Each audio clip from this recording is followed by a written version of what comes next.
Hi, I'm Adrienne, Wanamaker, owner of Brush and Trowel. Today we're going to work with Eco Stucco. One of the lovely characteristics of this product is that we have 4 different textures that we can achieve with 3 different products.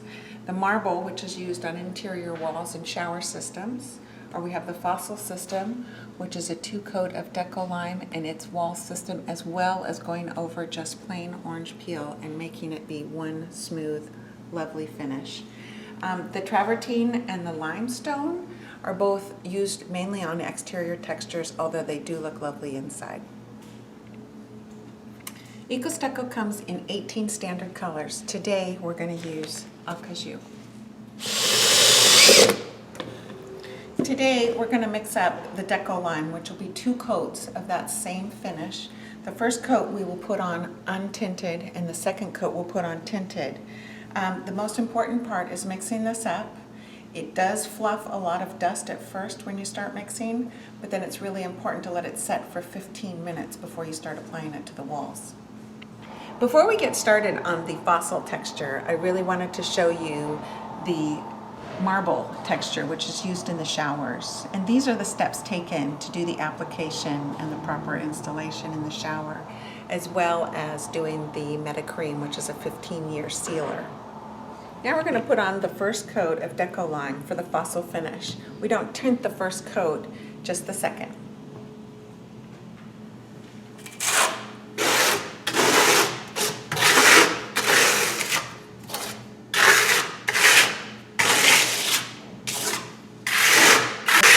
So when we're putting on our first coat over a texture, whether it be orange peel or a different kind of texture, we are going to get some chatter marks, and it's okay to let them set up for a little bit, and then we'll go back and smooth it over after it's kind of set up for a bit.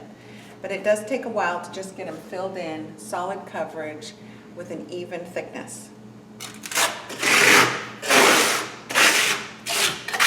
So here is a little trick. When you have large walls and you need to get fast coverage, this stuff is great for the first coat only to do this little application, is to load up your hawk and use it as the trowel.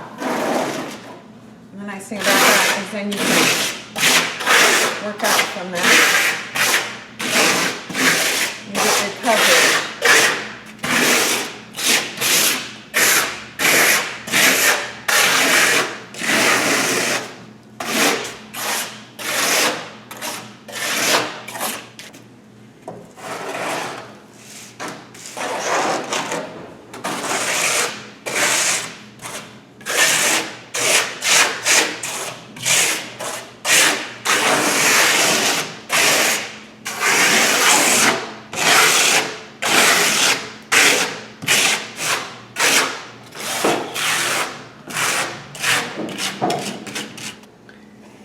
So now that we have the wall covered with the deco lime and we're going over a texture, it does tend to get the chatter marks in there, which are a little rough. And after it's had a bit to set up, you can take your trowel over it and hit it again and push those chatter marks out.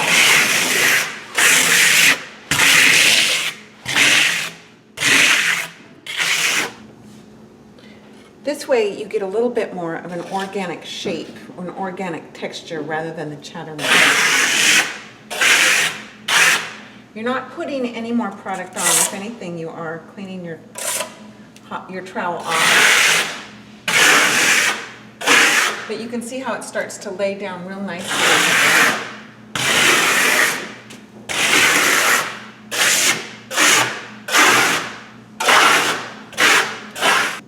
So now we're going to let this dry overnight, and we're going to come back and put our second coat on. That's going to be the tinted application. Now that the walls are dry from the first coat, we're ready to put on the second coat. What I usually do is 2 hours prior to mixing in the colorant, I take a portion of the water that we're going to use to mix in the deco lime. I have it really warm and I put the powder pigment in it, and you let it set in there for a couple hours, kind of continuously stirring it so it does a really good consistent dissolving, and it makes to mix into the powder a lot more efficient. So after it's done that, we just pour it in. Start to mix it in.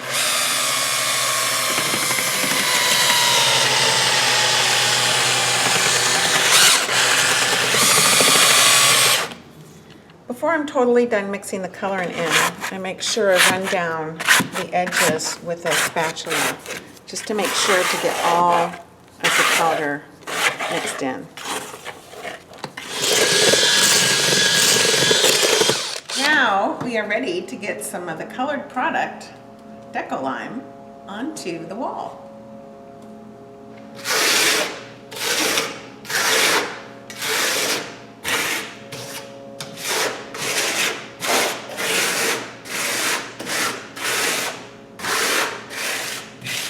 One of the things to think about when you're putting on the plaster is like start up on a corner, whether you start up in your left-hand side or your right-hand side of your room. I like to do the corners and always keep an organic edge that you're going to come back and work the product into. Because we'll do this line and then we'll come down and do another line. And that way we're always having organic shapes that perhaps if a bleed through or a webbing shows up, it looks very organic, so it doesn't look like it's actually just two spaces or two sections coming together. It's very common to do very square shapes. Our brains tend to think linear and horizontally, and this just helps us keep it nice and organic looking. When you're putting on when you're working into your wet space, you always kind of unload it in the dry and pull it into the wet. That way you're not landing your trowel in the wet and pulling it to the dry.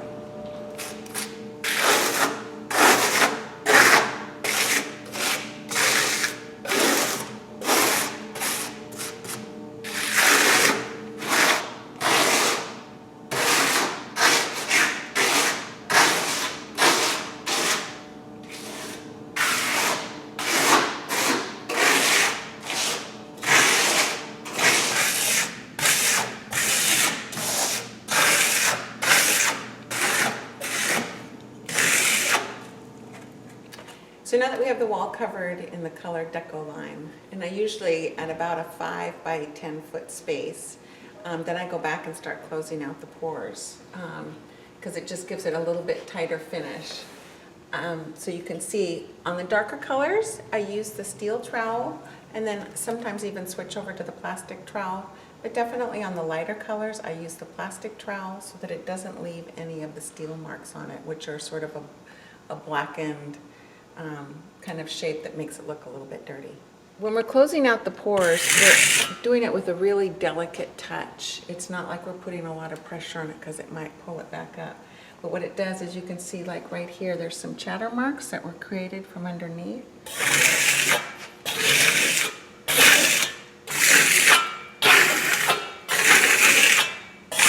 And as you go over the space, it just smooths it out.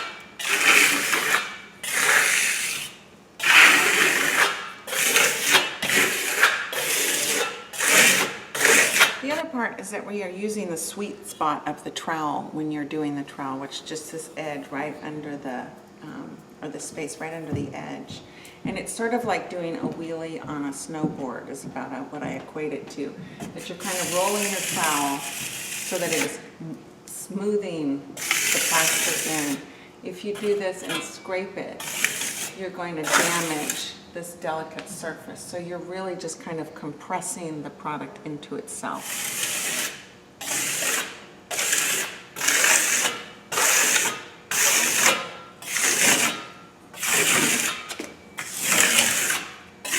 We've now finished the fossil texture of the Eco Stucco product. If you want to learn more about it, go to brushandtrowel.com.